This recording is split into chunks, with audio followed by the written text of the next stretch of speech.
I don't believe that anybody is above the law.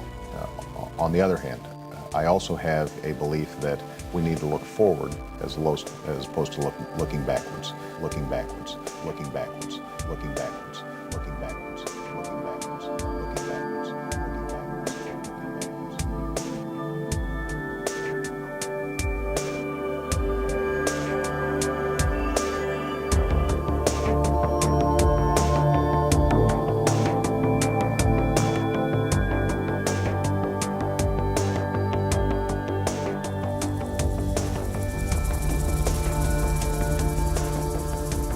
Several serious crimes have been committed. The evidence is public knowledge. The suspects remain at large. Crime of aggression. Suspects: U.S. Commander-in-Chief George W. Bush, Richard Cheney, Condoleezza Rice, Colin Powell. Conspiracy to defraud Congress. Suspects: George W. Bush, Richard Cheney, Donald Rumsfeld, Condoleezza Rice, Colin Powell. Conspiracy to commit torture. Suspects: George W. Bush, Richard Cheney, Donald Rumsfeld, John Yoo. In 1988, the Convention Against Torture was signed by President Ronald Reagan, and in 1994 was ratified by the U.S. Senate. I think the reinforcement of the Geneva Conventions after the Second World War and the decades that followed that led to the miraculous achievement of the United Nations Convention Against Torture in the 1980s, these things were hard to come by. They were hard won. They meant something. And the Bush administration did away with it all.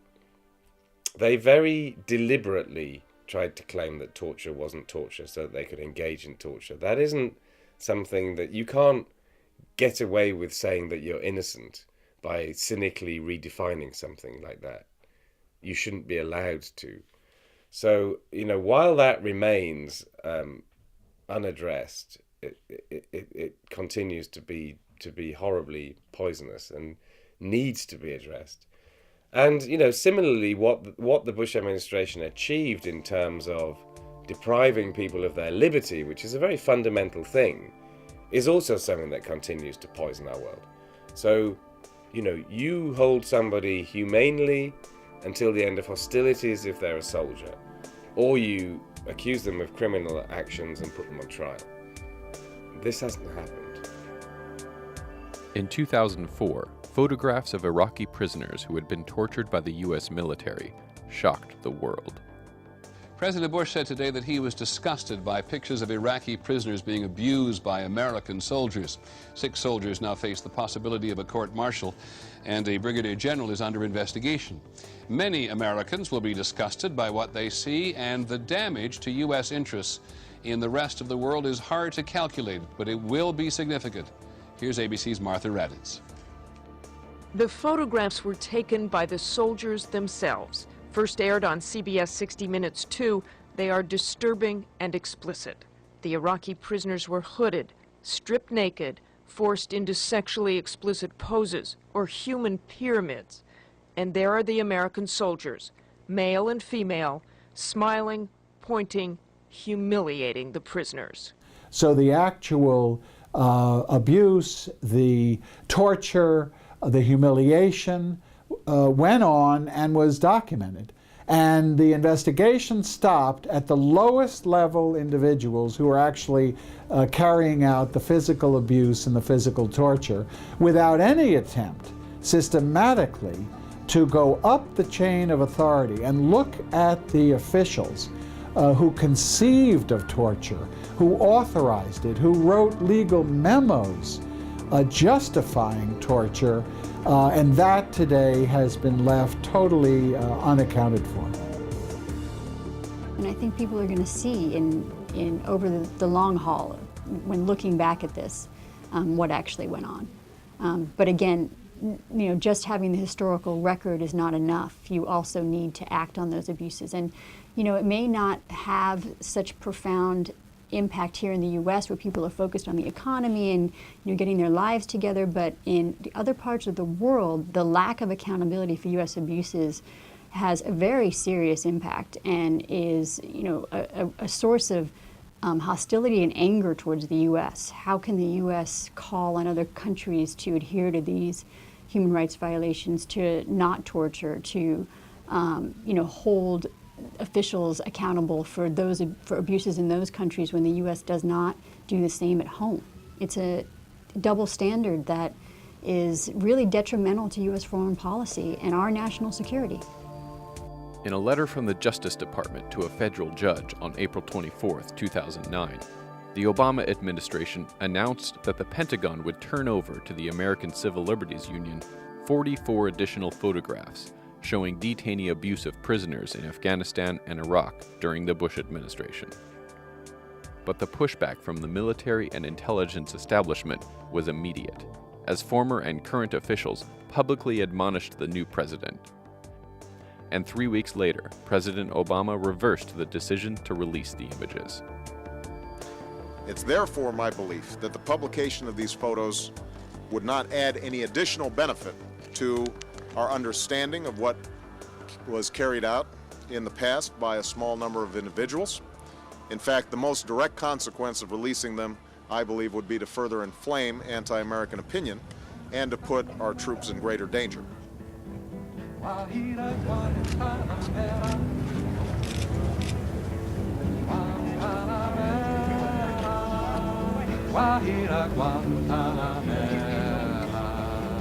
Yo soy un hombre sincero, de donde crece la palma. Yo soy un hombre sincero, de donde crece la palma. Y antes de morir me quiero echar mis versos del alma. Guantanamera, Guajira, Guantanamera,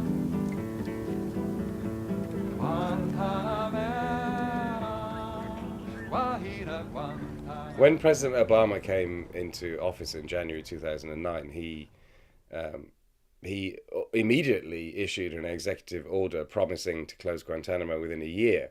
And everybody who had been campaigning for the closure of the prison, because it's such an abomination on every level, was relieved, thinking that this would lead to the closure of the prison. He set up a task force. He drew on officials within the relevant government departments and the intelligence agencies to review all the prisoners' cases. That took a year, so it was a long time when they were, I think, trying their best to understand who they were holding and whether they were dangerous or not.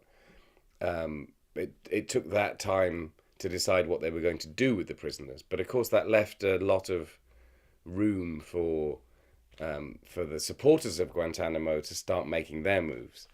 We've been holding prisoners in Guantanamo since 2002. And in Guantanamo, there 770 prisoners came through Guantanamo, and of those, 600 were ultimately released, not charged with any crimes. There's still 166 people there. Only 7 have actually been charged and have been, their cases have been closed and they've been prosecuted and charged with crimes. There's now only 6 cases that are currently under prosecution. One is for the 9/11 attack, and another is for the coal bombing that happened in 2000 in Yemen. But other than that, every prisoner who's been there for nearly 10 years now has not been prosecuted with any crime, and they are just being held there indefinitely. They have no idea when they're going to be charged with a crime, if they're ever going to be charged with a crime, when they're going to be able to go home, if they're going to be able to go home. And they're being held on this island off the coast of the U.S., and we have really no access to them. We have no idea what's really happening in their lives.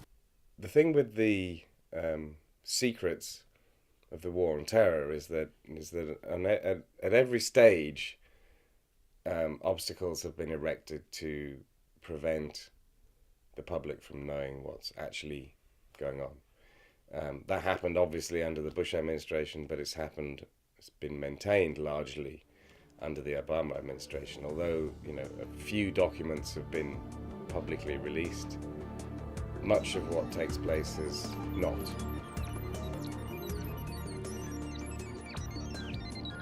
The desire for governments all over the world to control information and conceal their activities has always existed. But the increasing sophistication of the internet and the emergence of a global movement to challenge the legitimacy of powerful elites gave rise in 2006 to a new organization, Wikileaks. Wikileaks came along as a journalistic pioneer. It made available to the mass media vast amounts of documents that it had taken from emails, and it allowed what had been private diplomacy to become public. So the public was finally made aware, or at least partially aware, of some of the shenanigans that were going on inside the offices of state. And they should be given major prizes for that and not be prosecuted. And instead, Julian Assange, who was the head of the WikiLeaks operation, has been nothing but persecuted.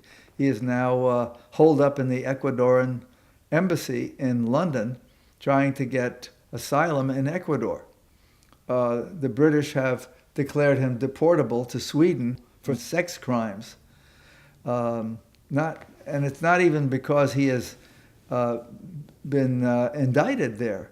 He has simply been named, and he's a subject of investigation. The Swedish police could easily have interrogated him in London, but chose not to. So he's a victim. In relation to what now has been revealed by WikiLeaks, it confirms what we knew, what we have heard, many allegations about the brutality and the torture that were systematically practiced by Iraqi security forces and also irregular militias. And I think what it shows very clearly is that the Bush and also the Obama administration knew and do know when they are handing over detainees under US custody to Iraqi security forces, that there is a serious risk of being subjected to torture. But it's been the people who have exposed things that were hidden that have played an important part. So, you know, I think as well as playing an important part in exposing details of the horrors of war in Iraq and Afghanistan, the documents that were released that deal with Guantanamo that WikiLeaks got have been very important to that extent. And of course, you know, WikiLeaks has been the conduit for something that came from somewhere else first. So it's important that we remember Bradley Manning's role in all of this. He is the person who released these documents, that he was trying to expose things that shouldn't have been hidden. And, you know, it really, if I think about the secrets that are still hidden, it's absolutely crucial that this truth gets out. On April 3rd, 2010, in what was to become perhaps the most widely seen footage of a war crime in history, WikiLeaks released a classified video.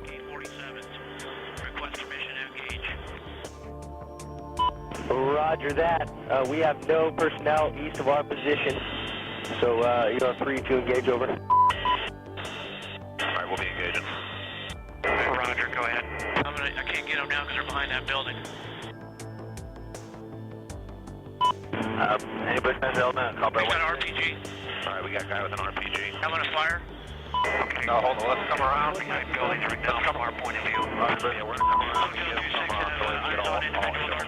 Getting ready to fire. We won't. Yeah, we got a guy shooting. Now he's behind the building. God damn it. Speed coming around. Negative. He was right in front of the Brad. About there at 1 o'clock. Haven't seen anything since then. Just fucking, once you get on, just open them up. Okay, Roger. I see your element. You got about 4 Humvees out along this. You're clear. All right, firing. Line here. What's the space line? Let me know when you have it. Or shoot. Light them all up.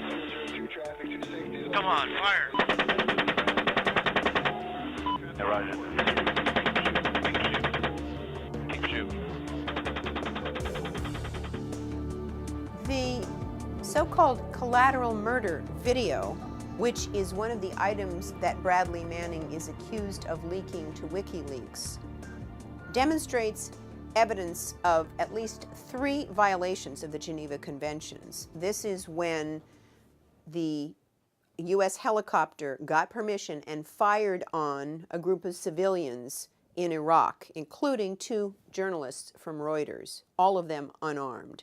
So firing on civilians is the first violation of the Geneva Conventions. And keep in mind, when the United States ratifies a treaty such as the Geneva Conventions, it becomes part of U.S. law under the Supremacy Clause of the Constitution. So the first violation of Geneva was targeting civilians. Then, when a van pulled up to rescue the wounded, because they were not all killed immediately, the helicopter then fired on the rescuers and killed the people who were on the ground who had been wounded. The second violation of the Geneva Conventions. Finally, a U.S. military jeep ran over some of the dead bodies, at least one of the dead bodies. Defiling the dead is a third violation of Geneva. The helicopter crew were convinced that the Reuters photographers' cameras were weapons. But an examination of frames from the video reveals that some of the men killed in the event might actually have been carrying weapons. Even if they were armed, they were not engaged in any kind of a military battle, and so you still cannot fight, and they're civilians. Now, certainly people in this country have a right to bear arms, so you can't go fire on people who are civilians who are walking around armed, or we would be killing each other all the time. But the content of the video released by Wikileaks in 2010 was hardly a secret. A year earlier, as President Obama was receiving the Nobel Prize for Peace, David Finkel, a journalist embedded with U.S. troops in Iraq, published the book, The Good Soldiers. Roger, we got you. Come on, buddy. All I gotta do is pick up a weapon. Okay, yeah. Bushmaster, Crazy Horse, we have individuals going to the scene, looks like possibly picking up bodies and weapons. Let me engage. Hey, we need to stop that so we can get down there. We need to stop. Do you see my location? Roger. Break. Crazy Horse 1A, request permission to engage. Criminal charge, aiding the enemy. Penalty, maximum punishment of death. Defendant, Private Bradley Manning. By his own admission, the source of this disturbing video and thousands of documents revealing other war crimes was U.S. Army Private Bradley Manning. In June 2010, Manning was arrested and charged with aiding the enemy and 33 other counts. Manning was held for nearly 3 years pending court-martial, mostly in solitary confinement and often under harsh conditions, while facing a possible death penalty. In a statement to the court, Manning explains why he disclosed the information. The fact that neither CENTCOM nor multinational forces of Iraq or MCF and FDR would not voluntarily release the video troubling me further. It was clear to me that the event happened because the aerial weapons team mistakenly identified Reuters employees as a potential threat, and that the people in the Bondi truck were merely attempting to assist the wounded. The people in the van were not a threat, but merely good Samaritans. The most alarming aspect of the video to me, however, was the seemingly delightful bloodlust the aerial weapons they appeared to have.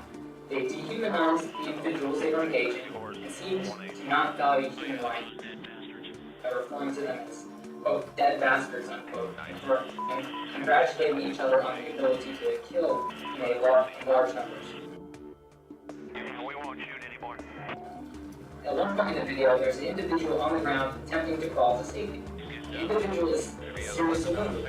Instead of calling for medical attention to the location, one of the aerial weapons team crew members verbally asked for the wounded person to pick up the weapon so that he could have a reason to engage.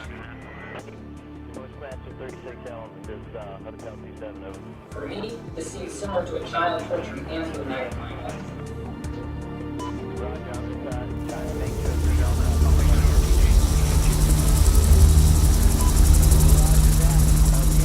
But while Private Manning remains in custody, the helicopter crew who actually committed the war crimes on July 12, 2007, remain free. The identity of these individuals, as yet unknown to the public, has always been known to this man. He was their commanding officer, former U.S. Army General David Petraeus.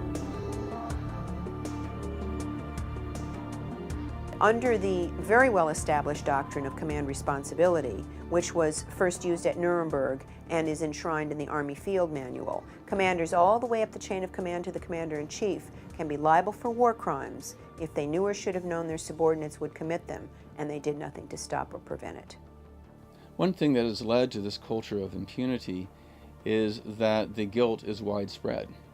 If it really was just right-wing Republicans or a handful of politicians and other leaders that were guilty, I think people would be more willing to challenge this sort of thing.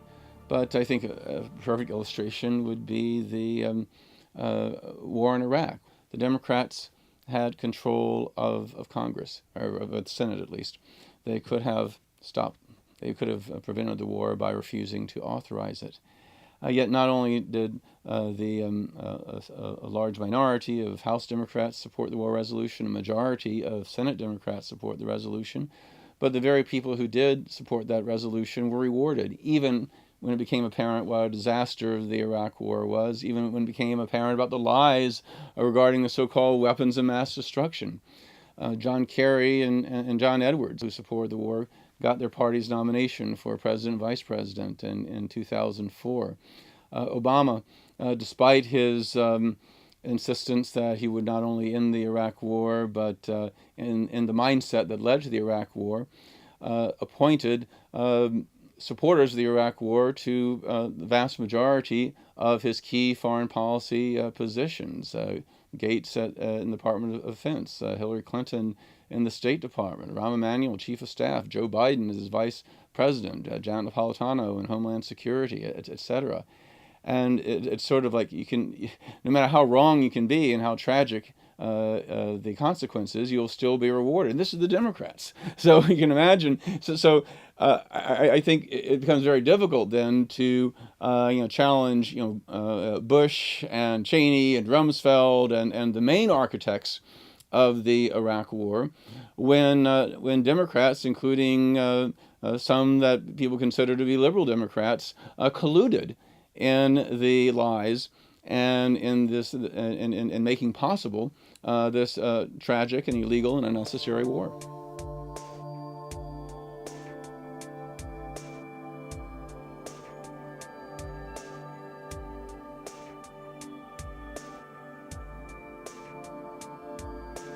What we have with Guantanamo is that we see there people languishing, the victims of political games, because the rules were broken, because these men have nowhere to appeal to say we need to be treated as prisoners should be treated. They are a novel form of prisoner, and actually the Bush administration's intention that these people had no rights is something that 11 years later, more than 11 years later, seems still to be true at Guantanamo. These people have no rights. The president promised to let them go. He found out it was politically difficult. There's nothing that can be done, apparently.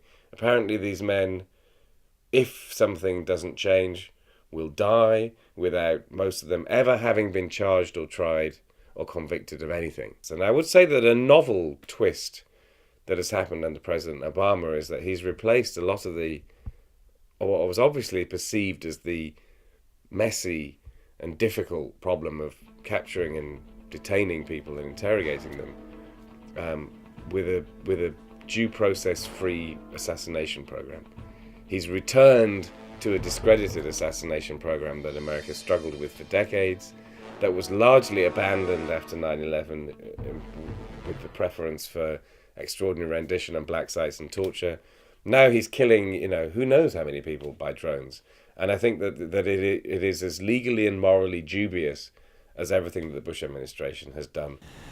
The United States used to be the model, or at least claimed to be the model, for democracy, for human rights and civil liberties. But there was an idealism. There was a holding up of a standard that the United States could claim to and that other countries were expected to rise up to. And if, in fact, what went on in the Bush administration, what has been tolerated, endorsed, advocated, and defended in the Obama administration goes on into future administrations, it is a very dangerous standard. And if we have moved into the new normal, when what went on in the Bush administration is blessed and not held accountable, then we can only blame ourselves. One of the problems with the Obama administration has been the refusal to pursue anyone in the Bush administration for their responsibility for the crimes that took place as a result of the Bush administration's response to the 9/11 attacks, the torture, the indefinite detention, the extraordinary rendition, all of this. Well, we have this sort of surface level competition between the two parties in Washington, and we imagine that they are at absolute odds with each other and they will slit each other's throats. But both parties are, by and large, in agreement that the president should have more and more power and are focused primarily on making sure that the next president is a member of their party and that those powers then belong to him or her. And so you don't have a Congress that pushes back, much less a presidency where the next president comes in and rejects the powers of the previous holder of that office. I mean, that would be absolutely unprecedented. It would take a saint. It would take someone willing to go up against the permanent military powers and bureaucratic powers of Washington, and it would be asking something of that individual that we as the public and the Congress and the media and the courts are unwilling to pursue. So you have an Attorney General in Eric Holder who has advanced his career by being a subservient follower of whoever held power above him, and you have a president in Obama who is openly instructing the Attorney General what crimes he may or may not pursue the prosecution of. And this was absolutely predictable. This is not some sort of particular flaw in Barack Obama that we need to look into his genes or childhood. This is a question of the permanent, almost law of physics, that power corrupts, and absolute power corrupts absolutely. And this will continue to be the case as long as we are going to give presidents these powers. They are going to use them.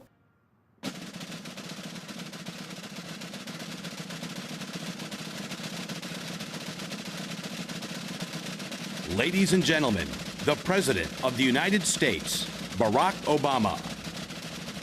President George W. Bush. President Bill Clinton. President George H.W. Bush. President Jimmy Carter.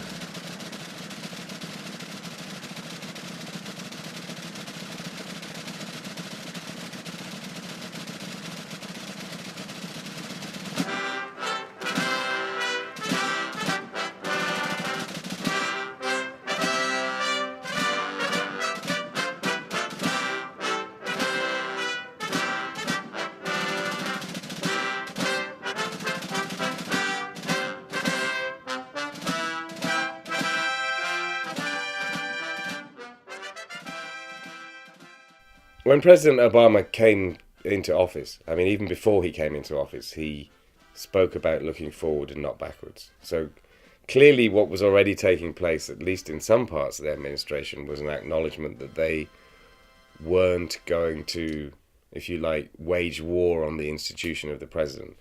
That you know, a president doesn't try and prosecute a former president. They're all part of the same club. They're all part of the same establishment.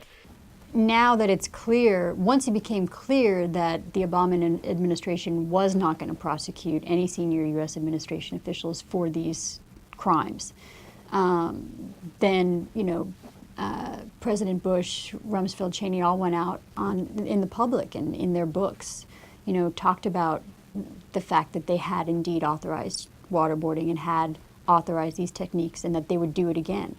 So you're faced with that type of a message that says if these are not going to be prosecuted, then they're going to come back. In April 2013, a bipartisan Constitution task force released a report. These were the key findings. Perhaps the most important or notable finding of this panel is that it is indisputable that the United States engaged in the practice of torture. The second notable conclusion of the task force is that the nation's highest officials bear some responsibility for allowing and contributing to the spread of torture. I once heard an expression that every past has been a present. People lived with slavery. They accepted slavery. They defended slavery. It was their present. Now we look back on it as a past, and we are ashamed for it. What will be the past as our present is looked back on? How will historians and others imagine that we lived in this period, that we knew what was going on, that we tolerated it, that we elected and re-elected political leaders who had engaged in it and who covered it up? That's a shameful chapter in American history, and I mark it, and I worry that for my children and my grandchildren, no one can imagine the hell we will have to pay.